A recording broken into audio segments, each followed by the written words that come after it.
Good morning. Welcome to the City of Lubbock Coronavirus COVID-19 Weekly News Conference. My name is Abby Dye. I'm standing in for Lacey Nobles, your usual host. This press conference is going to be covering latest from the Health Department, updates from the Lubbock Economic Recovery Task Force, and some data analysis on COVID-19, followed by media Q&A. So first up, we're going to have Catherine Wells, the director of the Health Department. She's going to give us information on the cases and investigations. And then we'll have Dr. Ron Cook, our public health authority, for tips for the public. Then we will have Mr. Robert Taylor and Councilman Steve Massengale, who will be giving us an update on Lubbock Economic Recovery Task Force. And then finally, we'll have Mayor Dan Pope. He will give us information on the data analysis for our cases. And then finally, we'll have our media Q&A. So right now, I'm going to turn it over to Catherine Wells. Good morning, everyone. Today, I'll update you on our current number of COVID-19 cases in Lubbock County, and also some updates on some of the other work that we're doing here at the Health Department in relation to COVID. The Health Department is reporting 759 cases as of yesterday evening, June 9th, and of these, 516 are recovered. I'm excited that we continue to see more and more recoveries every day. Also, fortunately, we have not reported any additional deaths in now over a month, and the number of deaths remains at 50 individuals. Over the last week, the department has reported an average of 7.5 cases a day, which is an increase over the 5 cases a day that we've been reporting in prior weeks. We are still doing well, Lubbock, but we are monitoring these numbers and are really looking for any additional potential hotspots in the community. Opening the state does not mean that social distancing and other efforts go away. Controlling the spread of COVID-19 requires our entire community to work as a team. Be smart when you're out, practice social distancing, and wear a face covering when in public. This mask is especially important when you can't maintain any social distancing. The Health Department remains staffed 7 days a week to take provider calls, answer community questions, and process those important contact investigations. We are also committed to making testing available in the community, and we're excited that we continue to have our Patterson Library Clinic, and it's available there for the community. This week, the Lubbock Health Department and Lubbock Fire and Rescue will complete the mandated testing in the nursing homes. So far, we have results on 12 of the 14 facilities that were included in that testing initiative, and we have not identified any hotspots, which is really great news. This concludes my update for the week, and I'll now pass it over to Dr. Cook. Thank you, Catherine. I appreciate that. And as Catherine said, our numbers are sneaking up just a little bit. I think we probably all expected that as we opened up Lubbock. So what I don't want you to do is become apathetic or complacent about this disease. It is real, it is still present in our community, and we must do everything we can to make sure that we keep a lid on it, slow it down. We don't expect it to go away for a long time, but we can control, all of us can control how it is spread, and we must continue to protect our vulnerable patients, especially those who might die from it. So it's up to us as the healthy individuals that we don't spread it to those that won't do so well if they catch the infection. Go over with you a couple of things, some unusual findings that we're finding with this new virus. It's new to us. Some of the things we continue to switch back and swing back and forth, just like a clock pendulum. Yes, it is. No, it's not. Yes, it is. But we're finding some things that may be a little unusual. And today I want to talk about the rash. I mentioned it briefly the other day, the last time we spoke. Some of the unusual findings that we're talking about that you already know about is the inability to smell, what we call anosmia, and the inability to taste, which is dysgeusia. It sounds like it's not good, and it's not good to be able to taste things. But there's a rash that's associated with this. We see it more commonly in children, but we can also see it in young adults, teenagers, early 20s. We've seen it is up in that age range. So if you see a rash, an unusual rash, it could be a bright red rash that covers the entire body like measles. Hopefully everybody's had their measles vaccine. It could be a little fine rash, just a pink rash. It could be a rash that's in a lace-like pattern across the skin. We call that mottling. So if you see that, you need to if you see any of those signs, and the child may not be, or the young adult may not be symptomatic, but if you see those sorts of things, please call your primary care physician and let them know and discuss it with them. Maybe your child or your loved one needs to be tested for COVID. So that we can stop that virus. So if you see an unusual rash that you haven't seen before in your loved one, please call your PCP. Viruses are very commonly have rashes associated with them, just like fifth disease or hand, foot, and mouth disease, or rubeola or rubella, which is measles. All those viruses have rashes. It's not that unusual that we just hadn't seen it yet that much. So COVID can have a rash. All that to say, call your PCP. Finally, don't get lackadaisical, don't get apathetic. Make sure you keep your social distancing, make sure you wear your mask, and make sure you stay, if you're sick, stay home. If you've been tested, stay home until you find out the results.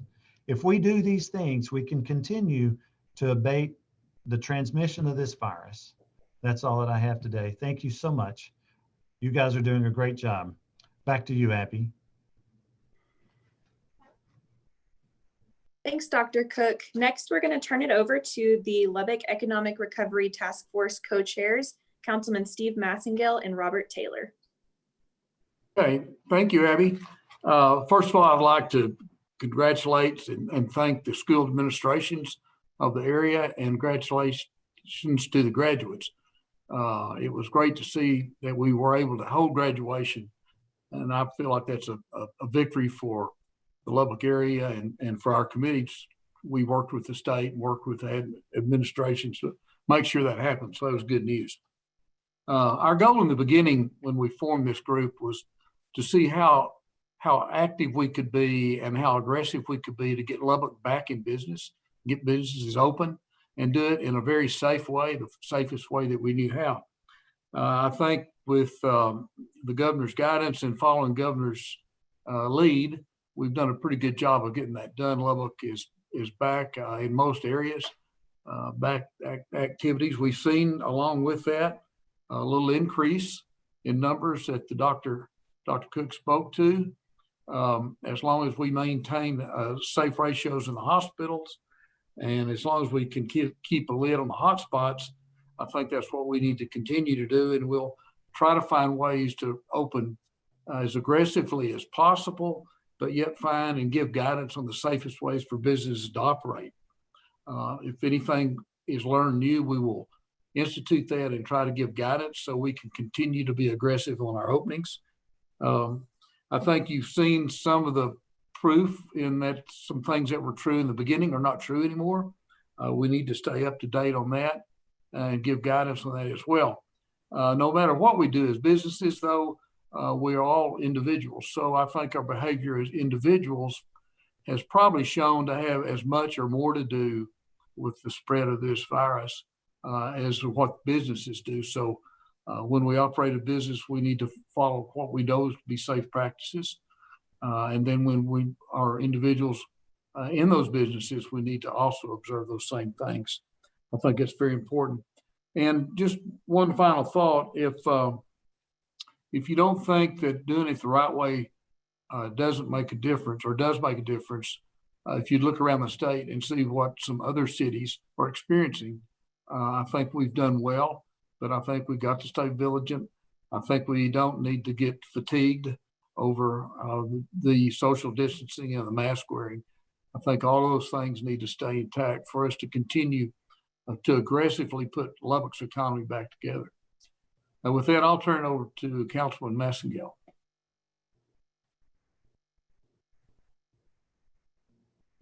Thank you, Robert. Great points this morning. Thank you. So I'd like to give an update on our recovery task force. The portion of our group, the Get Lubbock Open Committee, met last week and reviewed the governor's newest guidelines as it relates to the next phase of opening. And many of you are aware that restaurants will be able to increase their capacity, and many other things we're able to open up, including sporting events. And we're thankful that Joyland Amusement Park will be open. One thing that we've worked on last week was large group gatherings. And the one piece that the governor's handed back to the local authority, whether that be the county judge or the mayor, is the ability to authorize events with more than 500 participants in them. So we have our new guidelines posted up, our new Lubbock Safe guidelines on mylubbock.us. And the portion that relates to the large group gatherings does ask the organizers of those events that have more than 500 participants to submit their plan to the Lubbock Economic Recovery Task Force. Our Get Lubbock Open Committee will review those, and we'll make a recommendation to the mayor for approval of those events. So just be aware that if you are organizing an event larger than 500, to reach out to us and we'll review your plan. Our Lubbock Safe numbers today are at 840. We have 840 self-certified businesses that have chosen to be safe and responsible for not only their staff, but their customers. And I want to spend a little bit of time on local business and how important it is to our economy. And business is not back to the level that these small businesses would like for it to be.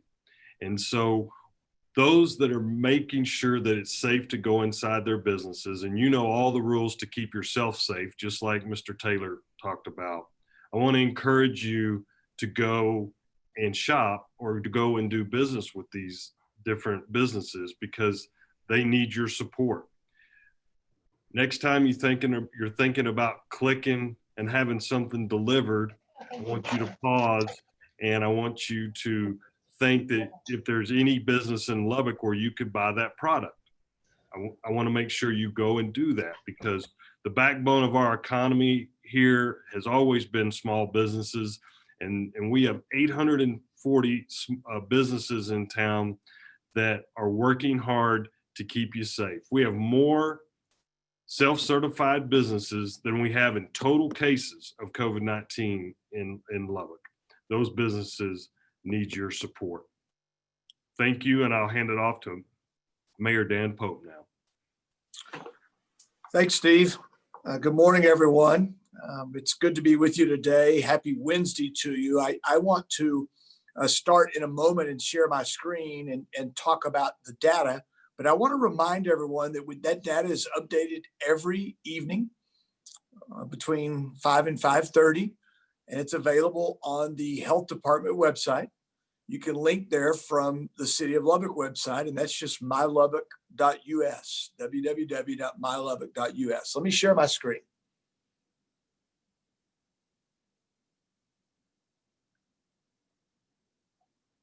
Okay, we 4 slides, the slides you're used to me talking about, and I'm going to move to the, I'm sorry, I'm not in my starting spot.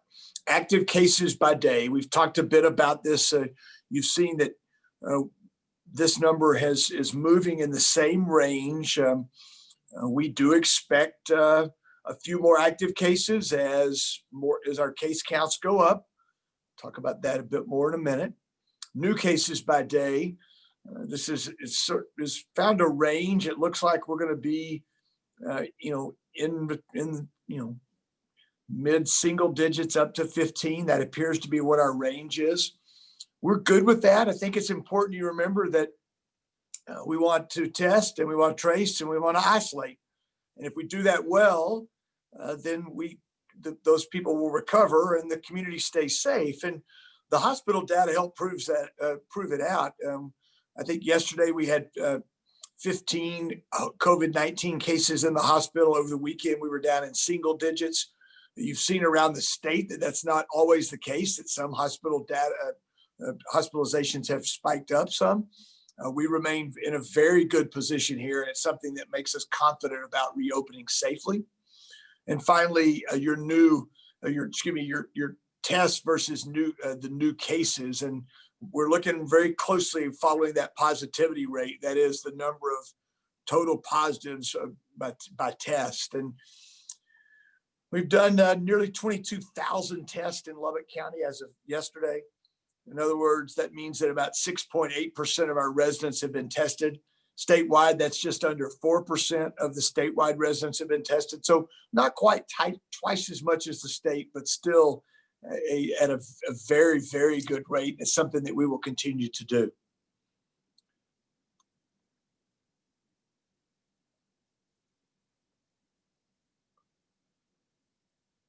Okay, I'm back now.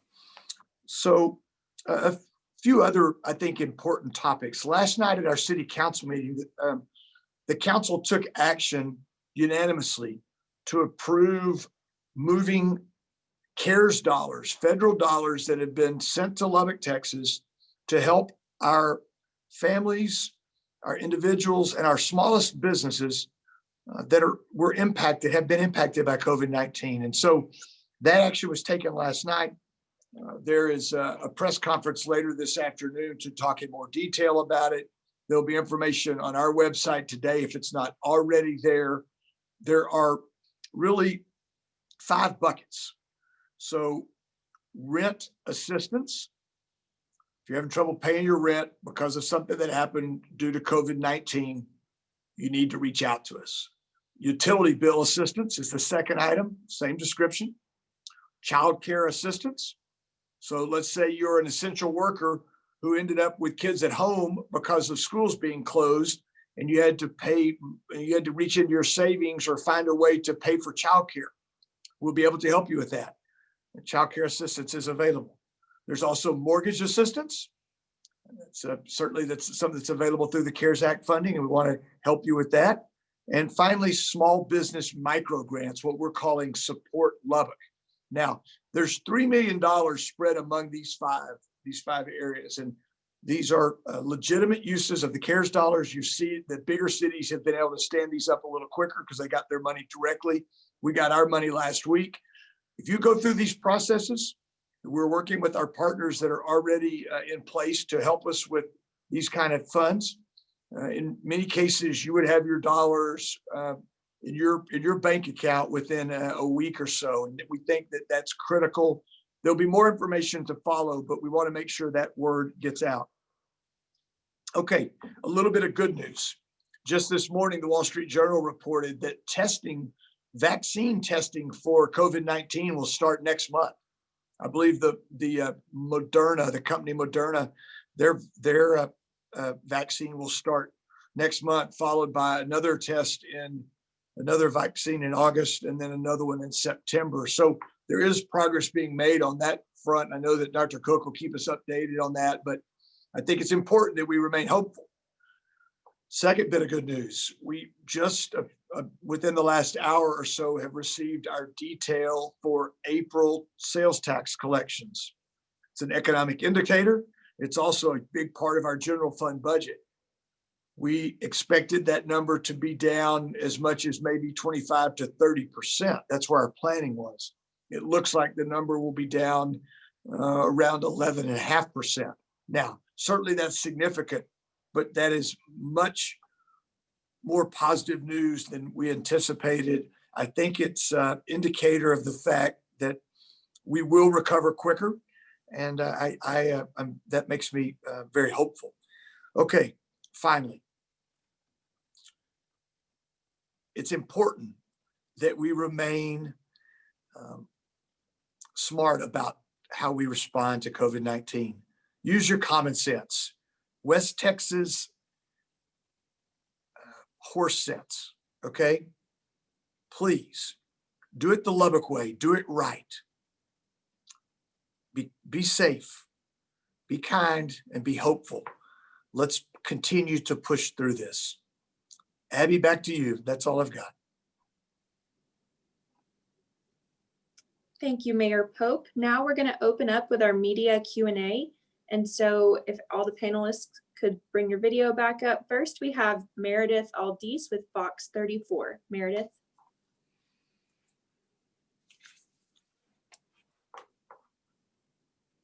Thank you. With more cases under investigation, what is the status of the contract tracing team? Have there been more people brought on, or does there need to be more to keep up with the workload? I'll go ahead and take that one. We've increased the number of staff working at the health department. Part of this is done through the police and fire department loaning us some of their employees. We've also increased the number of temps working for us by hiring some nurses. And we're also looking at partnerships with the university to increase those numbers.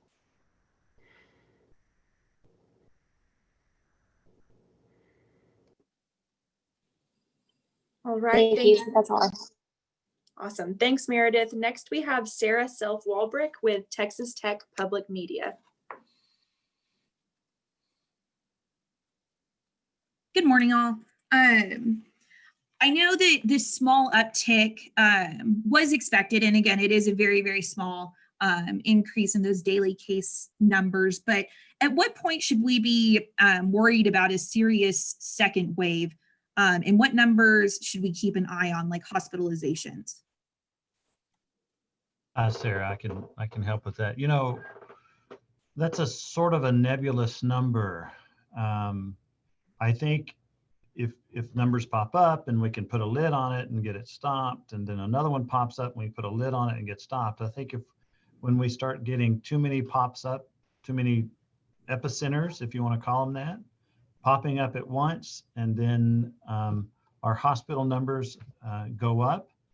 Of course, the ultimate measure is really back. If you think about a few weeks ago, 8 weeks ago, we were all concerned about overwhelming the hospital system because if I need a bed in the ICU, I want a bed in the ICU. Sarah, if you need a bed in the ICU, I want to make sure that you have a bed available in the ICU. So that's sort of we don't want to get there.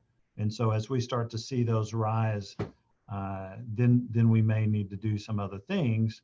The city and the governor and Texas Tech and other entities kind of rolled out a phased plan, a very conservative plan, and then we're rolling it back now and letting things open. And so we're ready at any moment if necessary. I hope we don't come to that, but we can slow things down again. But we've done it once. Everybody did a great job. We can do it again. Let's don't go there though. Perfect. And then also kind of looking at these numbers and the different trends, it seems like a lot of these cases, the newer cases, have been contracted through exposure to known cases and out in the community. Are there any specific trends, large gatherings, anything like that, that we can attribute these to?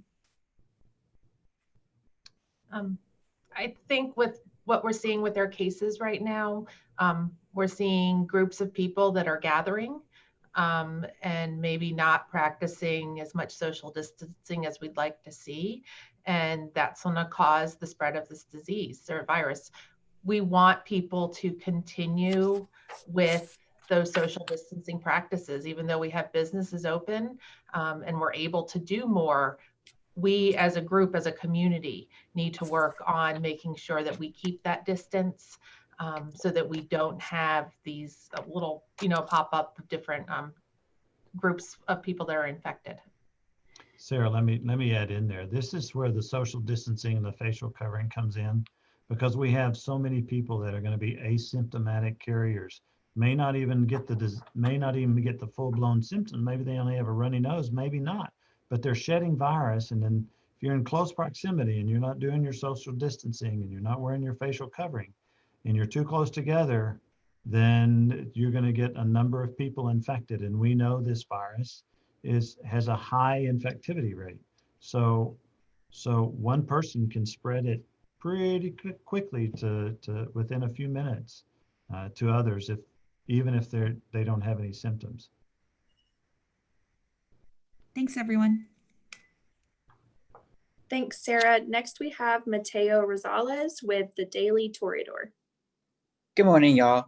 Have we seen significant economic growth when we progress from 20% to 50% occupancy in businesses? And are we expecting to see an even bigger increase with the local economy when the governor opens us back to 75%? Steve, why don't you and Robert answer that one?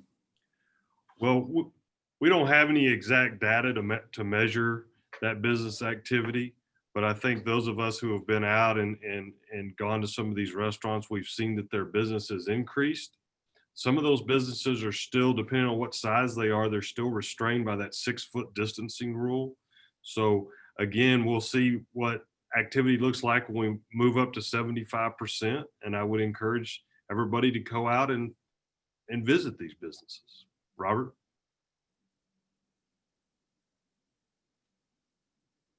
Yeah, I'll just echo what you said, Steve. I think it's really important that the citizens do it in the right way. We want to enter a business. We want to maintain our social distancing, but we want to support these folks. And I think we've seen a little resurgence.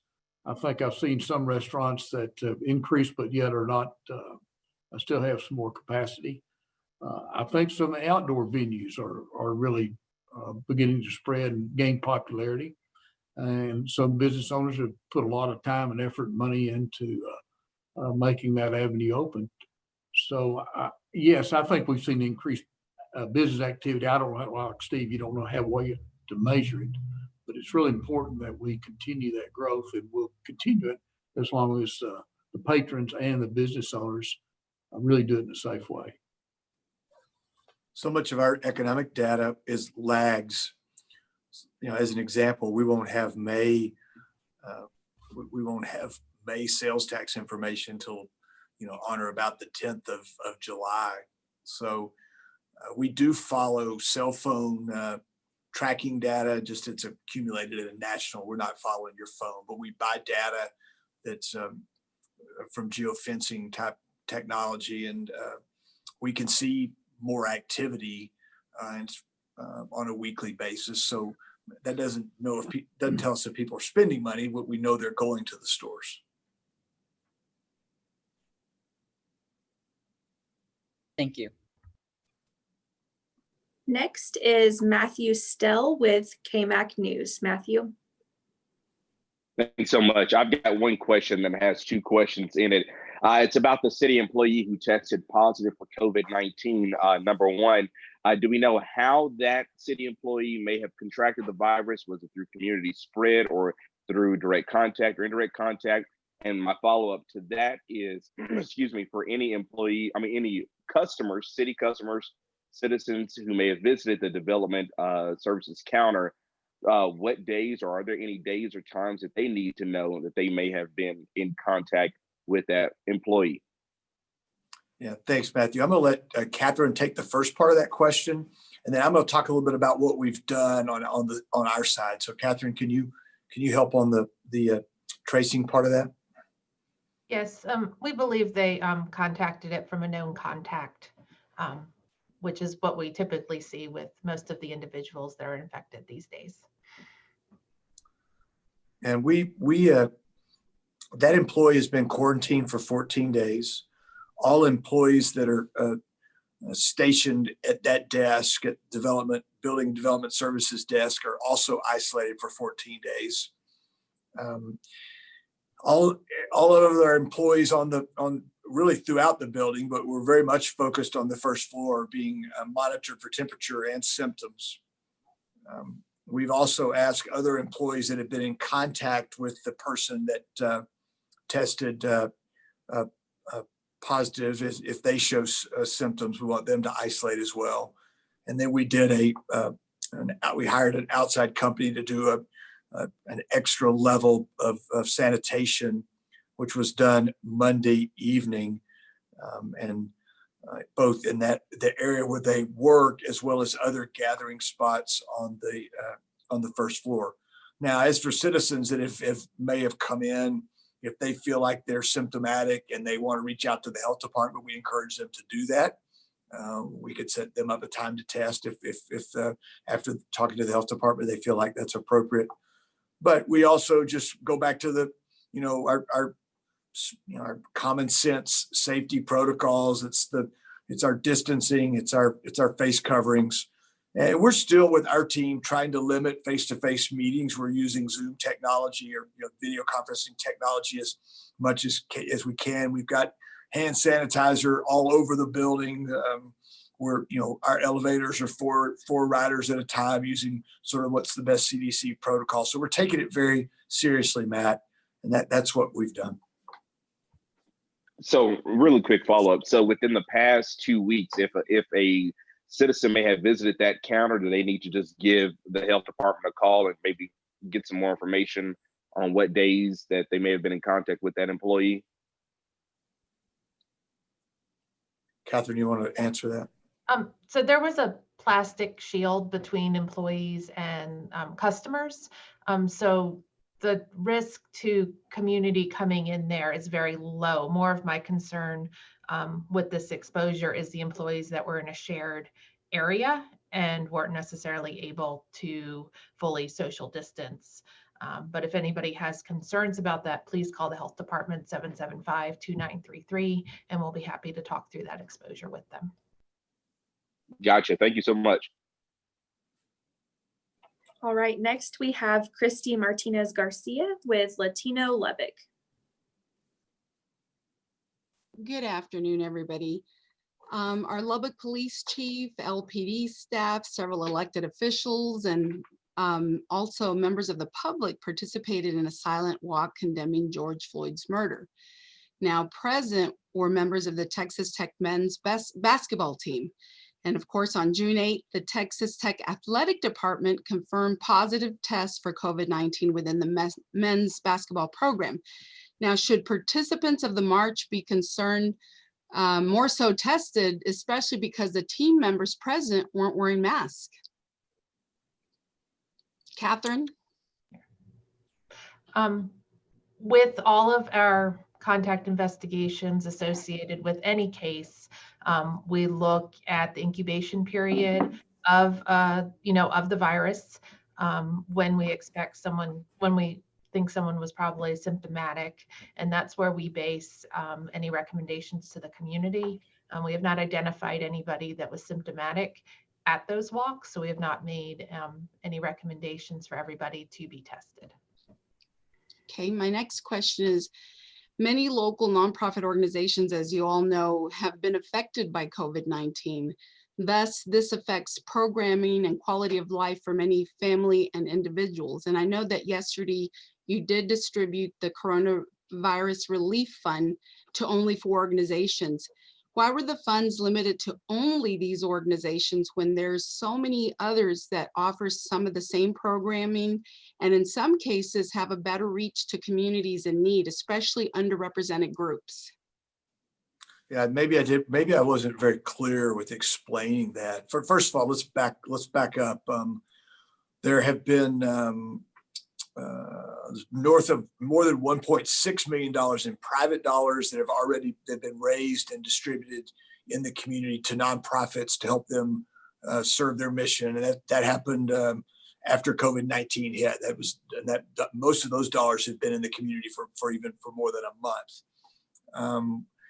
The action we took last night, we are using existing partners that we have. However, those partners are set up to help families of all sorts. So, for instance, YWCA is helping us with the child care funding, those vouchers. Well, YWCA is just going to administer that for us. That doesn't have to be someone that's going to the Y for child care. They could be going to any of our privates, anywhere in the city, and that a parent could take advantage of those vouchers. Same thing with Neighborhood House. Neighborhood House, many of us think of it as Lutheran Social Services. That was its name previously. They administer for the city. They administer our CAP grants. Those are our utility. Those are the CDBG funds that we get for utility assistance on an annual basis. They're already in that business. It doesn't make sense to us to stand somebody else up and have to work through an agreement, sign an MOU, et cetera. They know how to do it. We're confident in their ability to do it. So those funds will run through them for administration. Once again, they're going to families and individuals who need the services. They're not accretive to that not-for-profit's bottom line.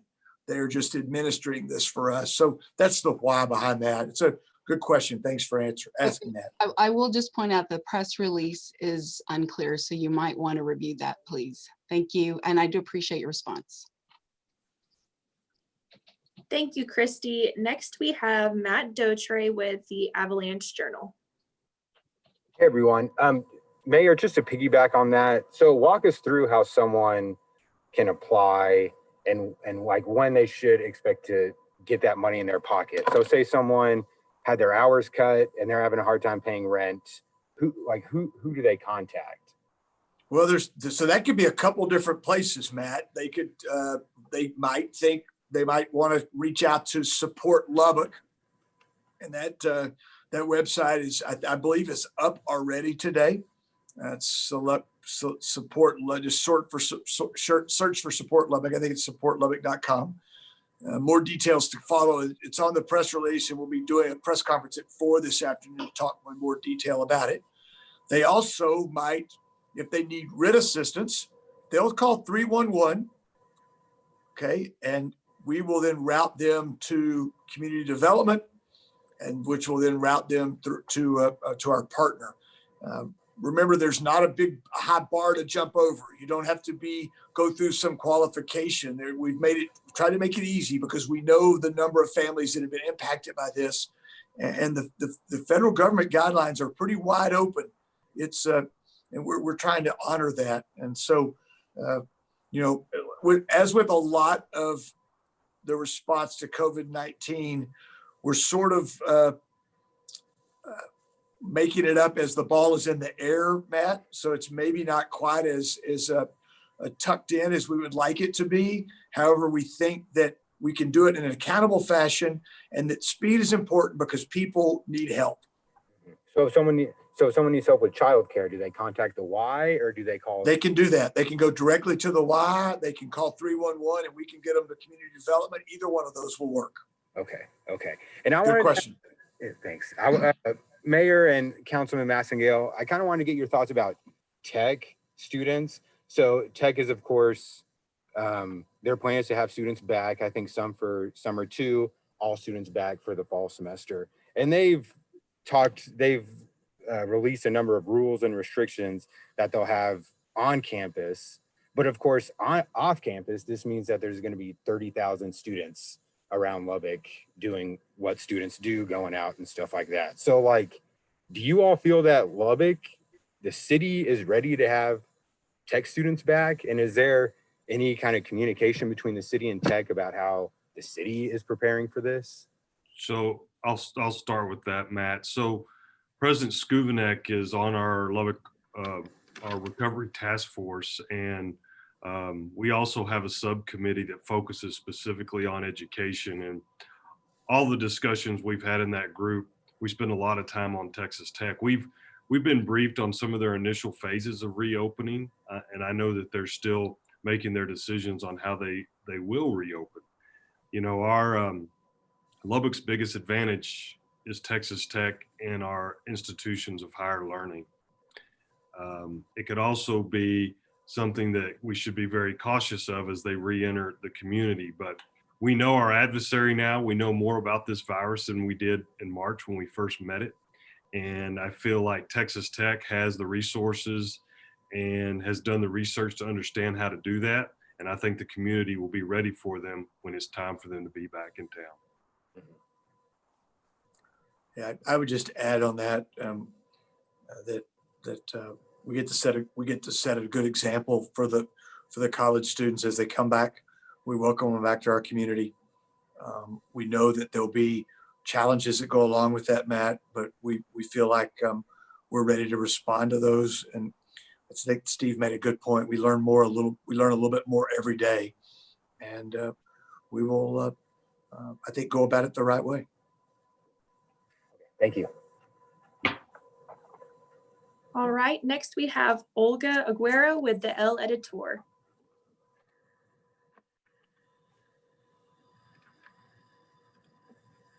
Good afternoon, everyone. Glad to see everybody.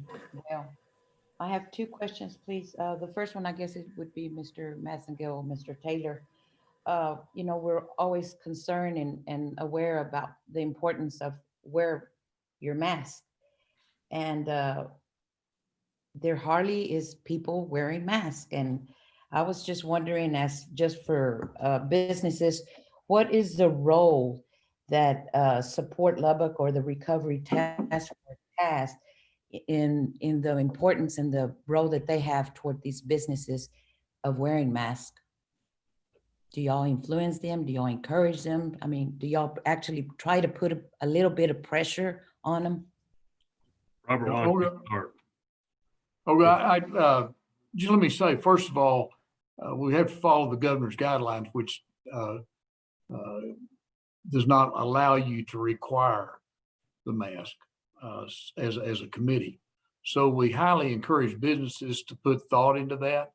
I think a lot of that thought that process is in the regular course of business. How hard is it to keep social distancing? The harder it is, the more we would encourage masks.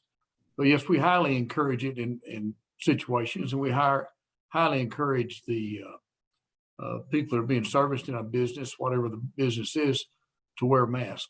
Of course, we're not policing it.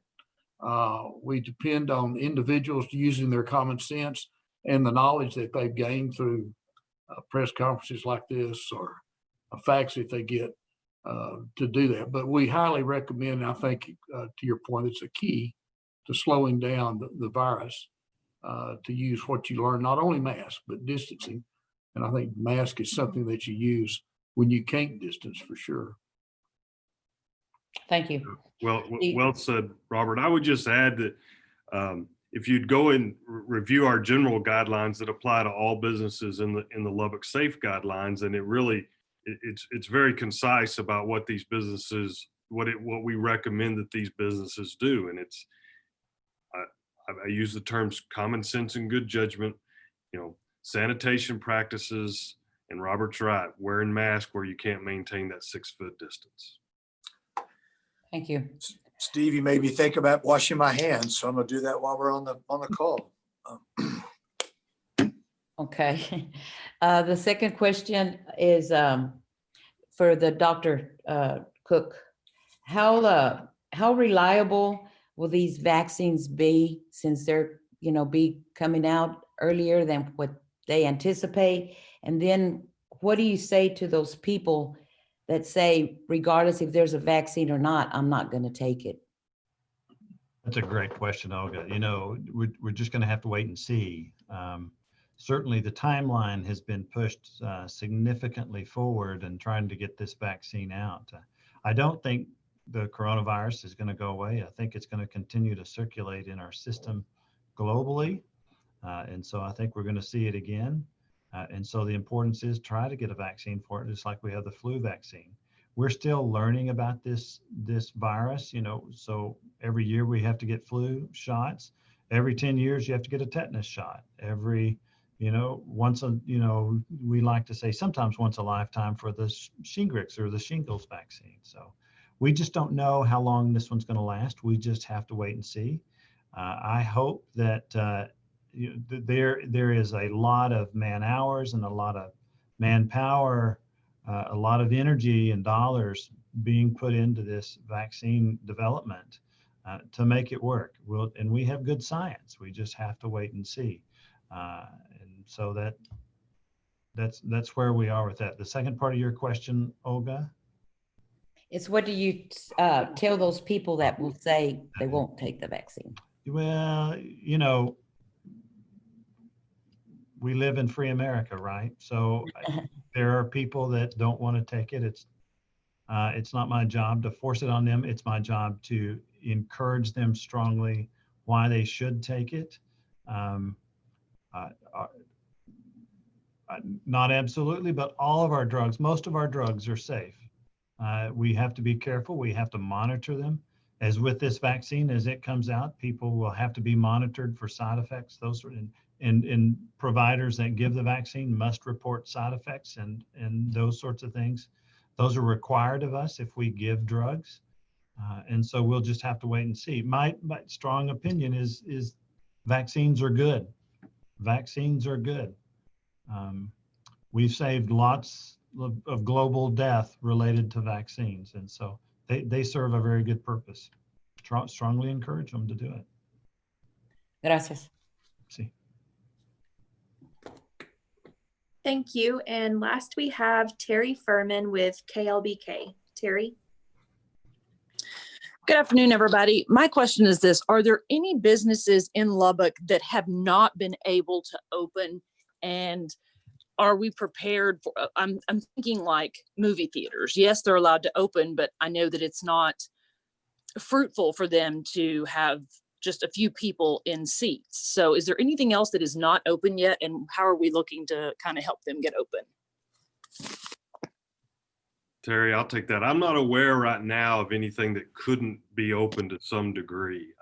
I can't speak specifically to the movie theaters. I don't know what their status is right now on whether, even though they were able to open, whether or not they're open or not. I know I visited with the mall management last week to check in on them, and I know their theater is opening soon. I don't know the exact date, but you know, the big one in my mind was Joyland, as we all know, and we appreciate the governor giving them the opportunity to open. But other than that, I'm not aware. Okay, very good. Now that going into Joyland, we're at 759 cases right now, and the governor said that anything or any city that has over 1,000 cases, like amusement parks, can't open. So do we have a backup plan? God forbid we get to that point to where we have to shut back down. We have not discussed that. We know that as the guidelines evolve from the governor, he's watching the same metrics that we are, that he could easily modify that recommendation. So we're very aware of our caseload, and we understand that there's a limit with 1,000 right now as it relates to that. So we are watching it closely. All right, very good. Thank you all. All right, thanks, Terry. Thank you to our media for their questions. Thank you to our panelists for joining and answering those questions. I'm just going to ask everybody to join us next week and follow us on social media and look for coronavirus updates on the City of Lubbock website. With that, I'm going to end the press conference for today. Thanks, everybody. Thank you. Thanks.